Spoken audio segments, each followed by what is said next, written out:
Breaking news చూద్దాం. Phone tapping కేసుకు సంబంధించి ఫోన్ ట్యాపింగ్ కేసులో సుప్రీంకోర్టు కీలక వ్యాఖ్యలు చేసింది. ప్రభాకర్ రావు విచారణ పూర్తి చేయాలని సుప్రీం ఆదేశించింది. ఇంకా ఎంతకాలం విచారణ కొనసాగిస్తారంటూ ప్రశ్నలు సంధించింది.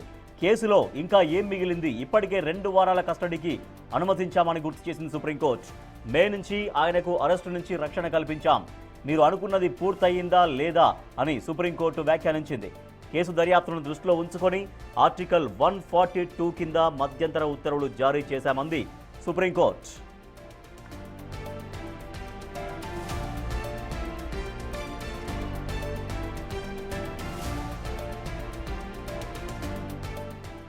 ఫోన్ ట్యాపింగ్ కేసులో సుప్రీంకోర్టు కీలక వ్యాఖ్యలు చేసింది. ప్రభాకర్ రావు విచారణ త్వరగా పూర్తి చేయాలంటూ సుప్రీంకోర్టు ఆదేశించింది.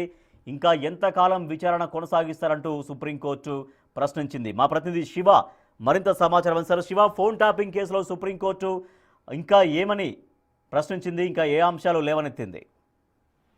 రైట్ రాజేష్, గత ప్రభుత్వ హయాంలో అక్కడ అప్పుడు ఆఫీసర్గా ఉన్న కీలక అధికారులందరికీ సంబంధించి విచారణ కొనసాగుతుంది. దానిలో భాగంగా ఎస్ఐబి మాజీ చీఫ్ ప్రభాకర్ రావుకు సంబంధించి ఇష్యూ అనేది సుప్రీంకోర్టు చేరింది. ప్రజెంట్ మధ్యంతర బెయిల్ మీద ప్రభాకర్ రావు ఉన్నారు. దానికి సంబంధించి కంప్లీట్ పూర్తి స్థాయిలో బెయిల్ ఇవ్వాలంటూ కూడా ఆయన సుప్రీంకోర్టును ఆశ్రయించారు. దానిలో భాగంగా విచారణ సందర్భంగా సుప్రీం ధర్మాసనం కీలక వ్యాఖ్యలు చేసింది. అంటే ప్రభాకర్ రావు ఇంట్రాగేషన్ అనేది కంప్లీట్ చేయాలంటూ కూడా పూర్తి చేయండి, ఇంకెంతకాలం విచారణ కొనసాగిస్తారు అనేది సుప్రీం ధర్మాసనం ఇటు సిట్ అధికారులను తరపున న్యాయవాదిని ప్రశ్నించారు. ఈ కేసులో ఇంకా ఏం మిగిలింది? ఇప్పటికే 2 వారాల కస్టడీ ఇచ్చారు, అయినప్పటికీ కూడా ఇంకెంత సమయం కావాల్సి ఉంది అనేది కూడా కొంత అసహనం వ్యక్తం చేస్తూ సుప్రీం ధర్మాసనం వ్యాఖ్యలు చేసింది. మే నుంచి ఆయనకు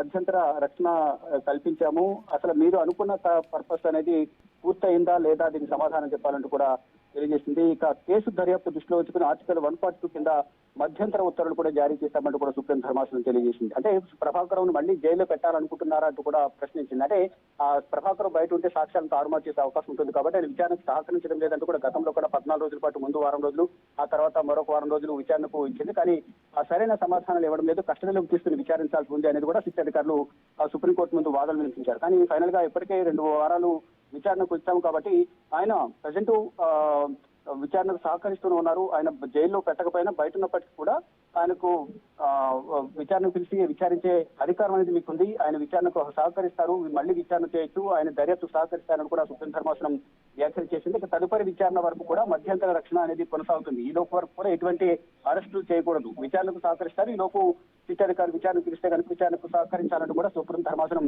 ప్రభాకర్ రావు కూడా సూచించింది. తదుపరి విచారణ మార్చి 10వ తేదీకి వాయిదా వేసింది.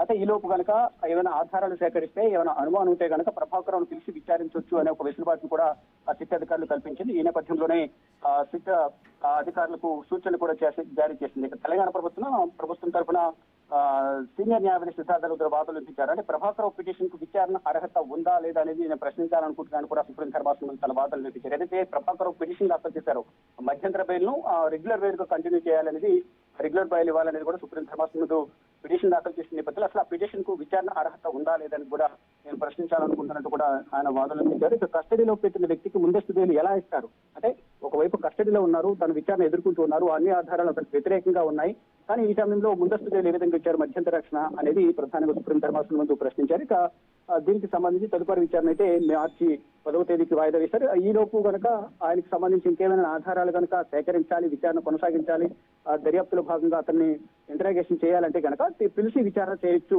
అనేది ప్రధానంగా సుప్రీం ధర్మాసనం కూడా సూచించింది. కాబట్టి ప్రభాకర్ రావు కూడా ఆదేశాలు ఇచ్చింది. తదుపరి ఒకవేళ విచారణ పిలిస్తే సహకరించాలంటూ కూడా ఆదేశాలు ఇస్తూనే మధ్యంతర రక్షణ అనేది కొనసాగుతున్నట్టు కూడా సుప్రీం ధర్మాసనం ఆదేశాలు జారీ చేసింది. Right, thank you Shiva. Phone tapping కేసులో సుప్రీంకోర్టు కీలక వ్యాఖ్యలు చేసింది. ప్రభాకర్ రావు విచారణ పూర్తి చేయాలంటూ సుప్రీంకోర్టు ఆదేశించింది. ఇంకా ఎంతకాలం విచారణ కొనసాగిస్తారంటూ ప్రశ్నించింది సుప్రీంకోర్టు.